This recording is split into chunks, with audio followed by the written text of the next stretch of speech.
Olá, sejam todos bem-vindos. Mais um episódio do Gene Highlights. Hoje nós recebemos o Dr. Renato Hoffmann, neuroradiologista, para falarmos sobre o tema esclerose múltipla e os novos critérios. Muito obrigado, Renato, por participar e contribuir com esse projeto. Obrigado, Antônio, pelo convite. É sempre um prazer poder participar das atividades da SPR. Espero poder contribuir aí com o conhecimento de todos. Renato, os critérios diagnósticos de esclerose múltipla, eles, desde o final dos anos 90, quando criaram o painel internacional, chamados critérios de McDonald, têm sido revisados periodicamente, e isso ocorreu no final do ano 2017, culminando com uma publicação na Lancet Neurology em janeiro de 2018. Gostaria que você fizesse um resumo do que ocorreu nessa revisão, nessa nova revisão dos critérios diagnósticos mais recente. Perfeito, Antônio. O que aconteceu foi, eles revisaram alguns dos itens que compõem os critérios de disseminação no tempo e no espaço. Então, se manteve, né, essa definição de disseminação no espaço da doença e disseminação no tempo da doença. Ainda sendo possível ser feito o diagnóstico do ponto de vista estritamente clínico e, com certeza, como aqui se torna mais importante, com o auxílio da ressonância magnética dos exames radiológicos. Então, no critério atual, se manteve a presença de duas lesões em uma lesão, em pelo menos dois sítios distintos, característicos, para configurar uma disseminação no espaço. Sendo assim, a presença de ou uma lesão periventricular, ou uma lesão infratentorial, ou uma lesão medular, contribuem para a disseminação no espaço. Foi incorporado também a presença de lesão leucocortical, substituindo a presença de lesão justacortical. Então eles mudaram o termo agora é leucocortical ao invés de justacortical, porque o termo leucocortical engloba tanto as lesões justacorticais quanto as lesões corticais que não estavam incorporadas no critério anterior.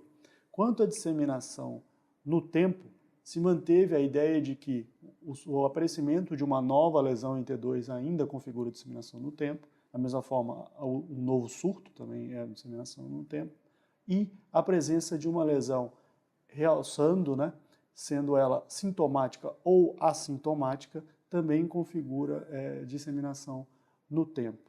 Essa questão da lesão sintomática ou assintomática, ela é muito importante, porque nos critérios anteriores, quando a lesão ela era sintomática e realçava com contraste, apresentava impregnação, essa lesão ela era excluída, tanto da contagem de lesões para disseminação no espaço, quanto para a contagem de lesões na disseminação no tempo.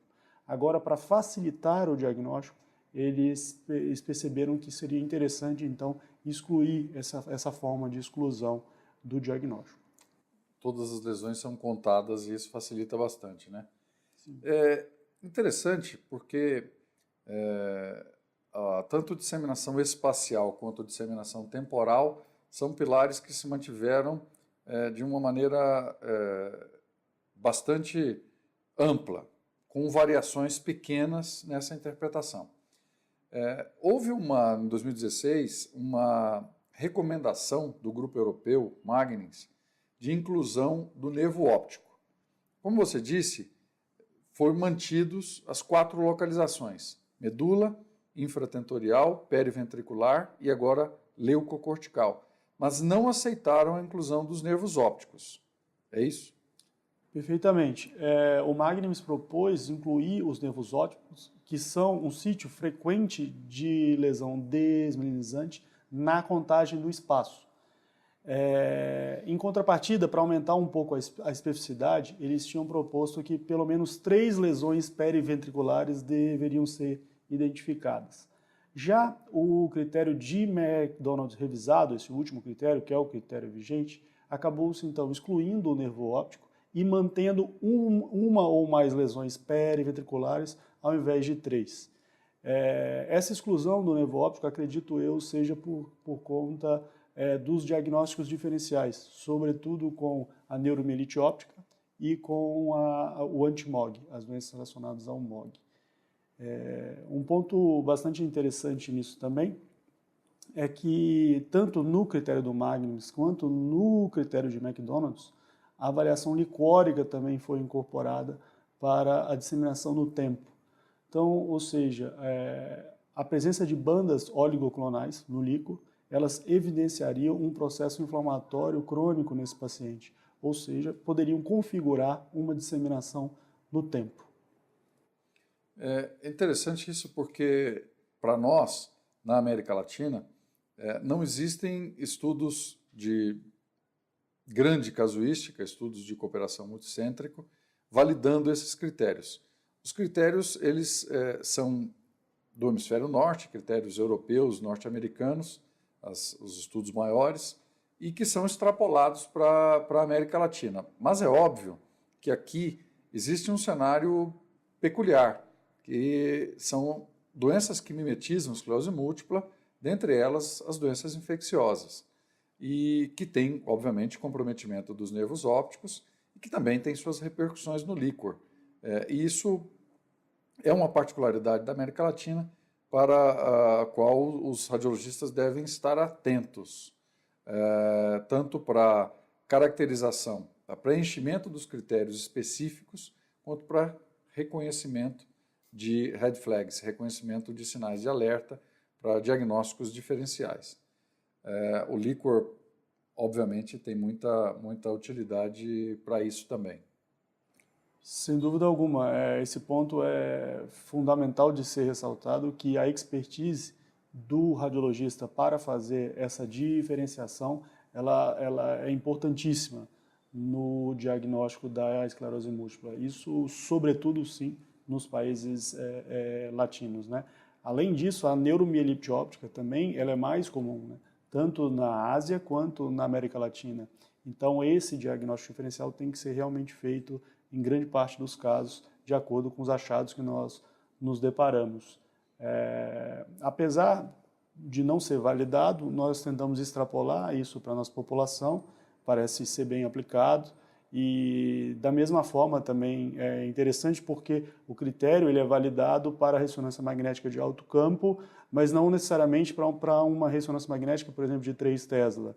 Nós sabemos que a imagem muitas vezes ela é melhor, mas do ponto de vista prático, o exame tem que ser feito em qualquer aparelho de alto campo para que você faça o diagnóstico, sendo o padrão 1,5 Tesla. Ou seja, o critério não prevê a utilização de equipamentos de baixo campo, tampouco de máquinas abertas. É 1,5 Tesla para a qual ele foi padronizado. Além disso, para preenchimento de disseminação no tempo, reconhecimento de critérios de disseminação no tempo, é imprescindível, no primeiro exame, a injeção de gadolínio, ou seja, os critérios mantiveram essa necessidade. É isso? Exatamente, exatamente.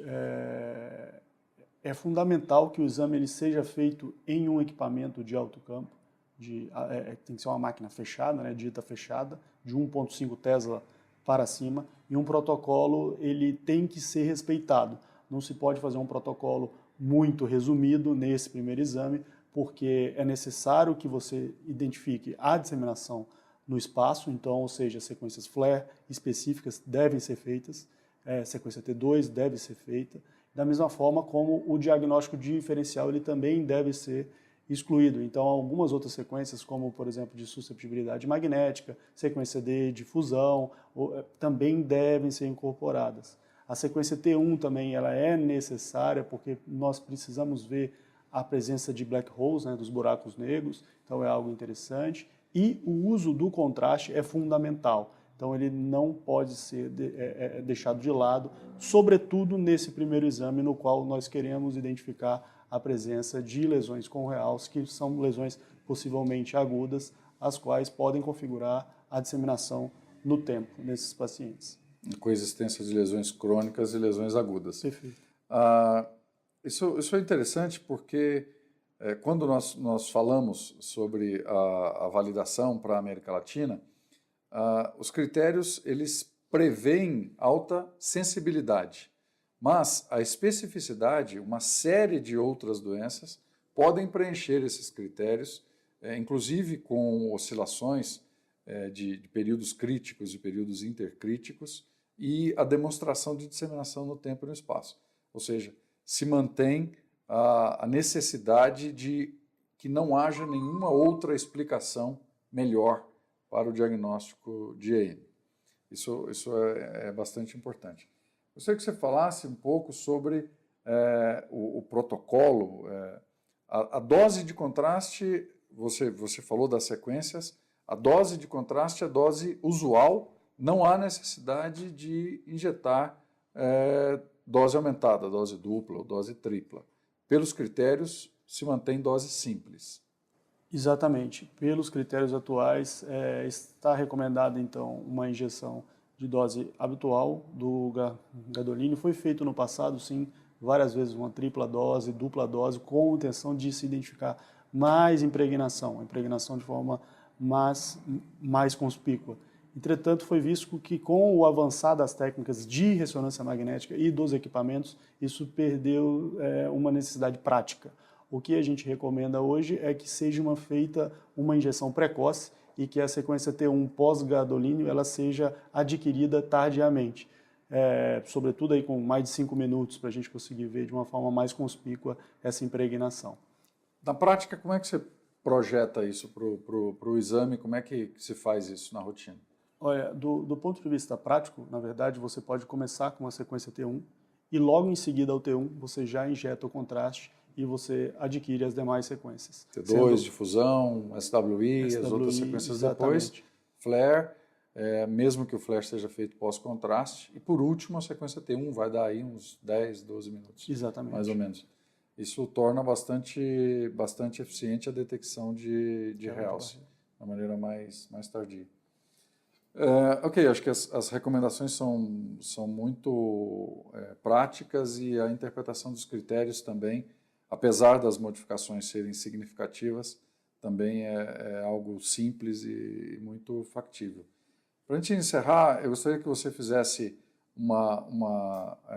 algumas considerações acerca desse panorama da esclerose múltipla e do diagnóstico por ressonância, resumindo aí isso que a gente falou até aqui.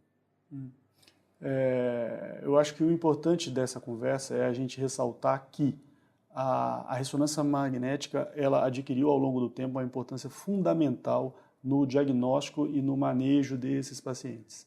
Então, o exame ele tem que ser feito, sim, respeitando os protocolos recomendados. O exame tem que ser feito com contraste, em máquina de alto campo, de uma forma adequada para que a gente consiga, de fato, fazer a distinção entre os diagnósticos diferenciais e a esclerose múltipla e permitir um diagnóstico precoce para esse paciente, o qual irá ajudar no prognóstico dele da mesma doença por uma instituição de uma terapia específica precoce. Perfeito. Acho que foi muito útil essa conversa, agradeço ao Renato por trazer esse tema e essa contribuição muito atual no cenário da neuroradiologia, dentro desse espírito aí do Gene Highlights. É um assunto atualizado, um tema frequente, bastante importante para a nossa prática. Ficam aí as recomendações dadas pelo Renato, à luz dos dados da literatura científica recente, e esperamos que vocês nos enviem sugestões, tragam suas recomendações e comentários, além, é claro, de enviar perguntas sobre o tema que podem ser encaminhadas à nossa equipe e que serão repassadas ao Renato. Muito obrigado a todos, obrigado em particular ao Renato.